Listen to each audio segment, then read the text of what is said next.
Natunay nga po, sabi natin ang araw na tayo kakaiba.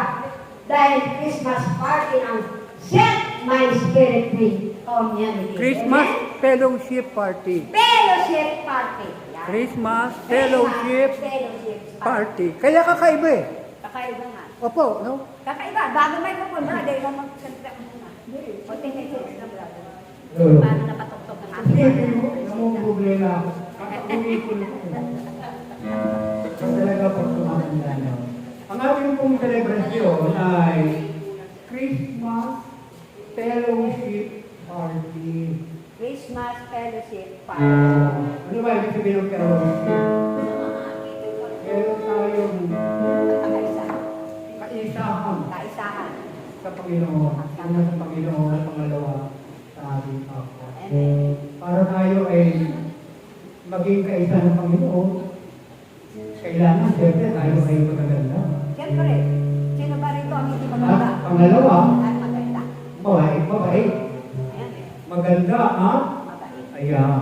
At sigurado, pag yan ang ating katangian, matutuwa. Kasi bait mo ni Tita Rioli. Laki mo pinagbago ni Tita Rioli. Oo nga eh. Ito ba? Lagi lang nakakita, dati lagi nakatimamot yan. Oo nga eh. Kita mo, tumitigil. Wala lang siyang haircut. So, ganun po siya. So, makipag-fellowship po tayo, ibig sabihin ay makipagkapwa tayo sa isa't isa. At ang sabi nga ay Pagkapwa. Makikipagkapwa tayo. ang Pasko ay araw ng pagpapatawad. No? Yan daw ang Pasko. No? Maligaya. Pagpapatawad. Kasi yan ang mabuting balita eh. No? Yan ang diwa ng Pasko. Para tayo ay mapatawad ng Panginoon, isipin niyo lang yung inyong mga kaaway at patawarin. Natawad. Amen ba?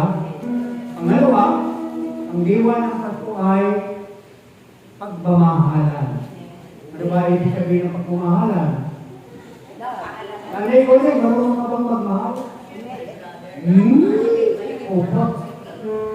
Pag ikaw ay nagmamahal, ano ginagawa mo? Ginagawa. Nagkasakripisyo sa akin pagmamahal sa mga. Sinasakal pag nagkamali siya dahil mahal ko siya. Sinasakal ka pala. Nagkamali siya. Baka rin magmahal ka? Sinasampal ang Ganun siya. Pag sinabi kong mahal, meron kang pagpapahalaga. Kasi nga, mahalaga. Ganun po yung pagmamahal. Kung hindi mahalaga kayo, wala na yung pagmamahal, yung pagpapahalaga. So, yan ang diwa ng Pasko, no? Pagpapatawad, pagmamahal, at pag-iibigan. Okay? Balik ko na po sa moderator. Para ipaliwanag niya. nakikita na natin yun sa bawat isa sa atin. Amen? Puno kaya tayo ng pag-ibig at pagmamahalan. Kahit nag-aaway sa simula, mamaya, magkabuti ulit, nagmamahalan ulit. Ang ibig sabihin, nakakalimutan natin ang ating mga sarili. Nakakalimutan natin ang ating mga kaaway. Sabi niya natin, punuin natin ang pag-ibig ng ating kapwa. Sabi yun, aakaw ba yun? Yes. Ikaw muna maglagay ng pag-ibig. Mag-donate ka ng pag-ibig sa iyong kapwa. Ang pag-ibig ay hindi nabibili. Walang mabili sa SM. At walang retail sa mga tindahan. Kundi yun ay mula sa ating puso. Amen? Magmumula sa ating puso.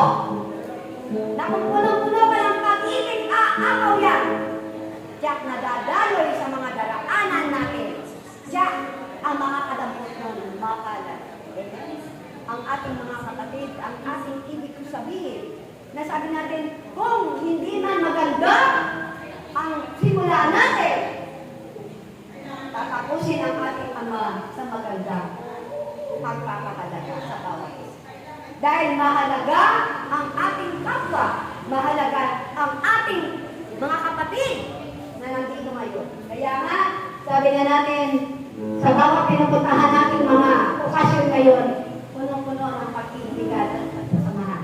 Punong-puno ng ano tawag ko, pag-ibig na talagang mararamdaman mo yan.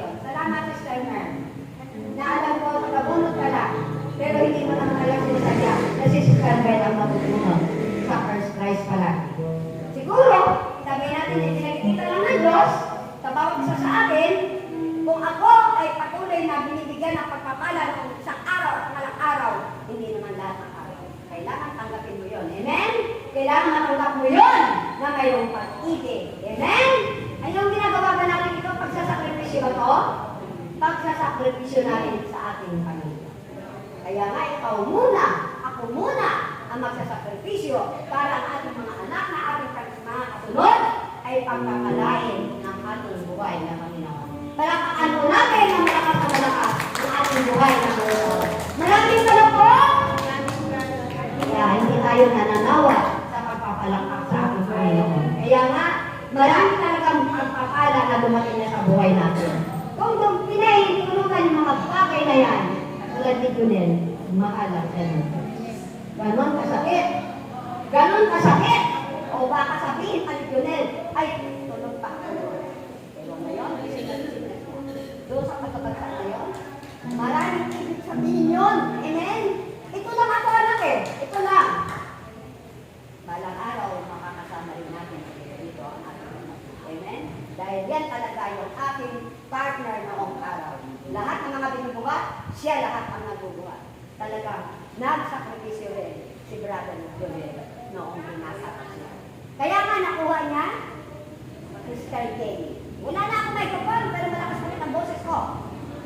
Mahal na prinsesa, wala nang tokes. Yung isa, yung isa. Okay? Ano ba ito? Kasi dapat dito po. Ha? Si Ate Linda. Hello? Yan. Kahit na walang microphone na yun, wala na. Siguro, ano tawag yung baterya? Para may reserve. Baterya ba yan? Patayin mo na, ikaw marunong. Yan. Okay, ano na ba yung susunod natin program? Alam mo yung urgent lang ito pagkagawa ni Payne program na yun. Nagawa ni Payne ito. Oo nga. Mag-oro sa niya. Okay.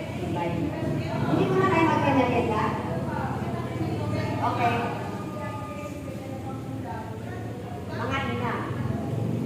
Ano oras ba? Okay, nasan po yung ating kapatid na mag-handle ng ating Divine Grocery? Baka may ginagawa bago ko tawagin? Okay. Tatawagin ko na po ang mag-handle ng ating grocery. Divine Grocery. Walang iba. Ang ina sa bagong Jerusalem, Inang Venus Landingen. Palakpakan po natin ang ating buhay na Panginoon. Praise the Lord. Ayusin sana yung microphone na isa. Yung mga upuan. Saan ang mga upuan? Pinapindot ko. Anak ko ba? Pinapindot ko. Huwag niyo pong hawakan na dyan. Makalagay ka na.